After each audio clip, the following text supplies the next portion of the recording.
Hi, thank you for taking the time to listen to this CD. My name is Francine Thompson. I have two kids that attend the STEM school in Highlands Ranch, one in middle school and one in high school. And I'm sitting here with a group of parents who support the reforms our board has put into place. Hi, my name's Krista Huff, and I'm a parent in Douglas County Schools. We're happy with the schools, happy with the school board, and psyched that we have input on making changes whenever we feel like there's an area that can be slightly improved.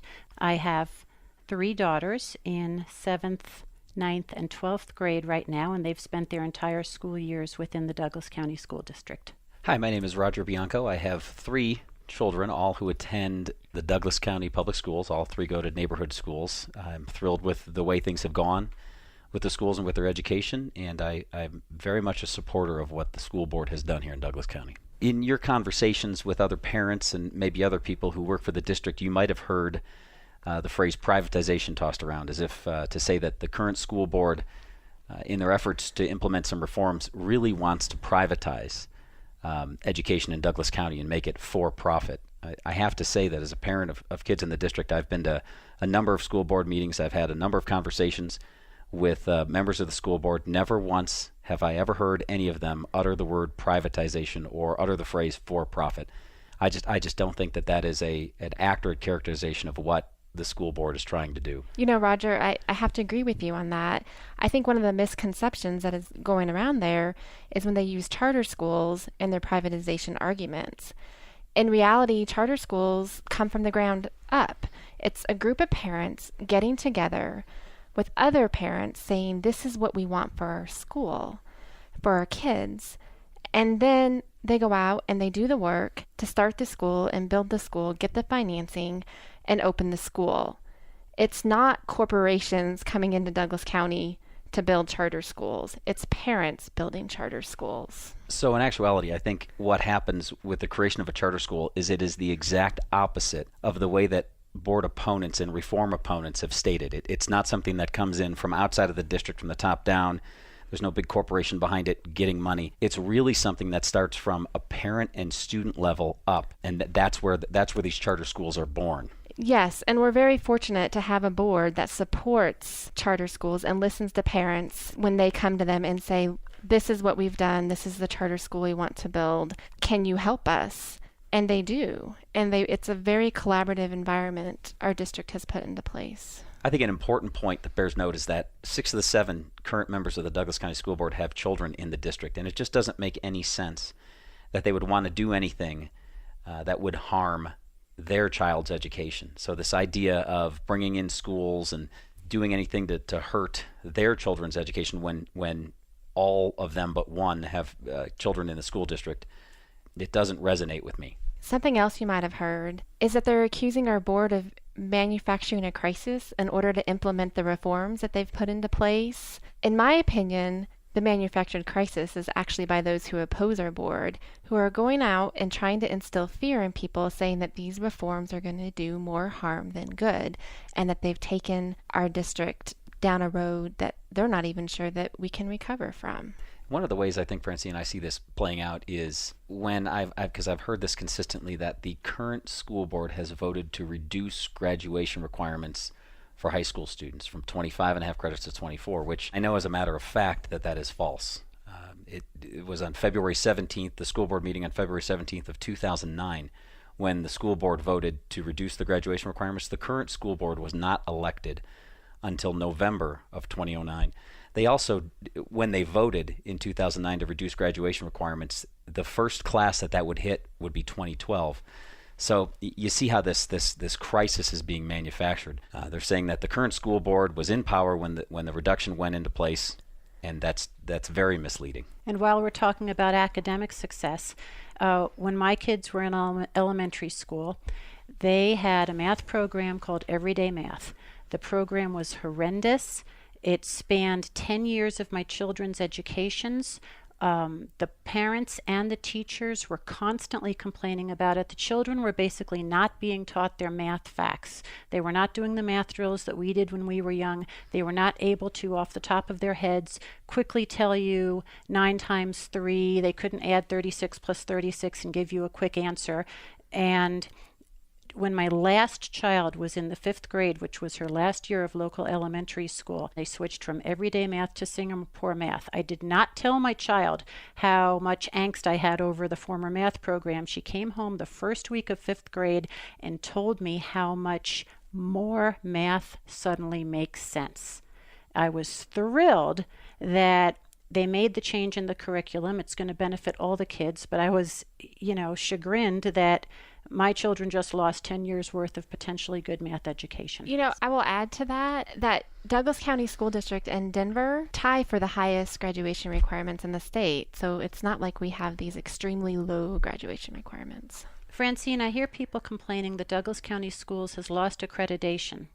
What's up with that? Well, what's up with that is the state of Colorado changed the accreditation standards thanks to the Education Accountability Act of 2009, which means all of our schools' test scores, including schools like Hope Online, must be figured in to the accreditation. And what's Hope Online? Hope Online is an online charter school that services at-risk kids throughout the state of Colorado.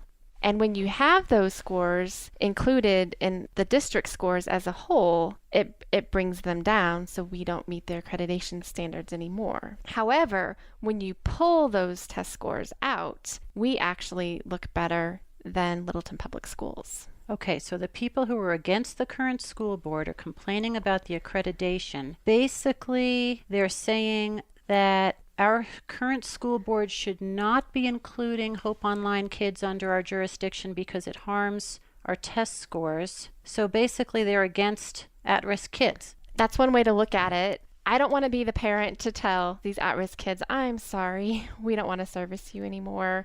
You need to go find someone else, just so that our scores go up. Yeah, the fact of the matter is that the existence of Hope Online is not hurting the Douglas County school students here. They're still doing very well. As Francine said, better than Littleton. I just think Hope Online is a very compelling thing that the school board, this existing school board, has decided to do. Another part of this manufactured crisis is that a number of people are criticizing the boards for spending too much time behind closed doors, which in reality is just spending more time in executive session. So people are complaining that our board is spending too much time in an executive session? Yes, they are. In fact, these are the same people who are forcing them to spend more time in executive session because they've sued them over the school voucher program. Okay, so executive session would be our school board members talking about things like class size, curriculum, and in addition to all the regular school board topics, they additionally need to talk about the lawsuit, which they're not allowed to talk about in public, so they're required to talk about it in private. That's exactly correct, and that's what's driving up executive session time. Got it.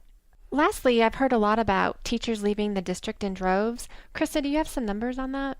I have numbers here from the Colorado Department of Education, and it compares teacher turnover rates in the Douglas County School District to the average teacher turnover rates throughout the state. Over the last 3 years, Douglas County has had lower teacher turnover rates each of the last 3 years, ranging between 10% lower and 24% lower than the statewide average, depending on which year you look at. So, yeah, acknowledging that there are some teachers who have been dissatisfied and have left the district, I think what those numbers show is that it's a small but vocal minority. And in addition to that, we've heard so much over the last couple of years about how these numbers are just going to explode and you're going to see huge turnover numbers. But since those numbers didn't materialize, their argument shifted from the number of teachers leaving to the quality of teachers leaving. And that argument is what upsets me the most. Because when I hear people say that, I think about all the teachers, the wonderful teachers that we have in Douglas County, and what they must think when they hear that. To be a teacher in Douglas County and to hear that the best and brightest have left our district, what does that say about them? It's incredibly insulting. Well, it's interesting. You look at the numbers that Krista just shared, and 87% roughly of Douglas County teachers have stayed. And I think one of the reasons why they may have stayed is because they're excited about the new pay for performance system. You know, Roger, I think you're absolutely right. I have a friend who teaches biology at a high school here in Douglas County, and he is super excited about his future earning potential under the new pay for performance system. I've had a career in the private sector, and so I would naturally expect pay for performance. Basically, you do a good job and you get rewarded for it. My daughter has a drama teacher in her Douglas County high school, and every year there's a statewide competition where the drama departments of the various schools compete against each other, and usually the Denver School of the Arts runs away with all of the awards. But last year, my daughter's school did equally as well as the Denver School of the Arts in earning awards for acting and such. I think one of the things that is exciting about that is, you can have some input. My children have had great teachers at their school, and I feel now, because the principals are the ones who can determine the rating of the teacher and pretty much determine the raise, I can kind of, let the teacher or let the principal know that these are great teachers and they've done a lot of good things for my kids. And so at least to a degree, I might be able to push the needle for that good teacher in Douglas County to get them a little bit more compensation. I think it's important to also consider the flip side of the coin and how our district is not rewarding bad teachers anymore. I don't know about the two of you, but my son had a bad teacher, and it took us 2 years to catch him back up to where he needed to be. I do not think we should be rewarding bad teachers. Fortunately, there are very few of them. Yeah, so we talked about pay for performance. Why don't we talk a little bit about some of the other positive reforms that the board has made, like enhancing choice for parents? I think that's a great idea. My favorite program that our board has put into place is the Choice Scholarship Program. It allows parents to take 75% of the per pupil revenue and send their child to a private school of their choice. It is essentially empowering parents to choose the best educational fit for their child. When the new school board implemented the new school choice program, I was really psyched because my youngest daughter was about to go to a private school for a very specific reason. But the program got tied up in a lawsuit. The school awarded me some financial aid towards her tuition, and I pay for the rest of it from IRA withdrawals. So I would have had less of a financial burden if the choice program hadn't been stopped. Krista, it is truly unfortunate that program was stopped. That's a great example of what the board has done to give parents more choice. Something else that the board has done to give schools more choice is to delegate spending decisions to individual schools. They call it site-based budgeting, and this is a fantastic reform. I think you're absolutely right, Roger. Prior to this board coming into place, there was the habit of having to spend to zero, which means that you would have to spend all of the money in your budget or you would lose it. And so at our elementary school, we used to buy copy paper. And so we'd have boxes and boxes of copy paper stacked everywhere. What the school district has done is they've said, you know what? You don't have to spend all of your money.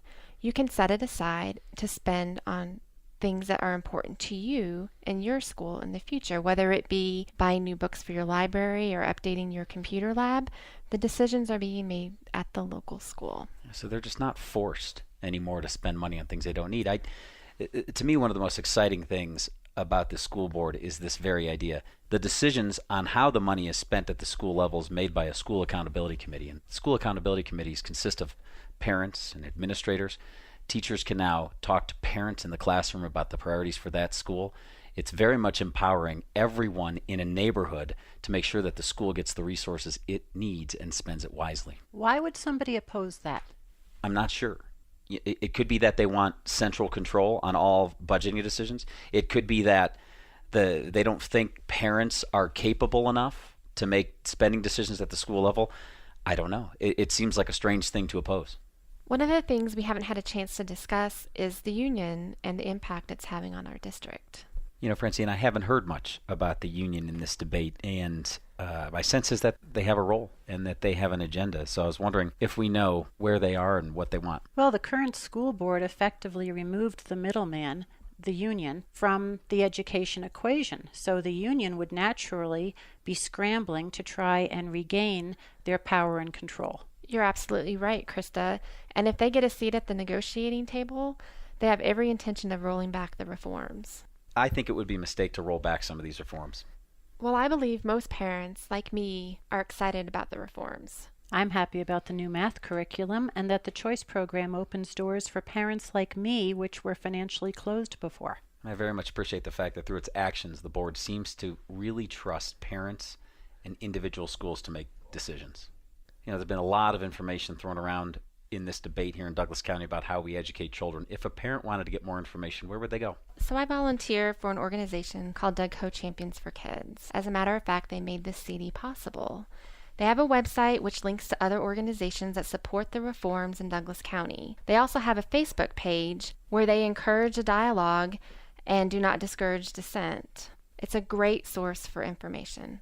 Thank you for your time and have a great school year.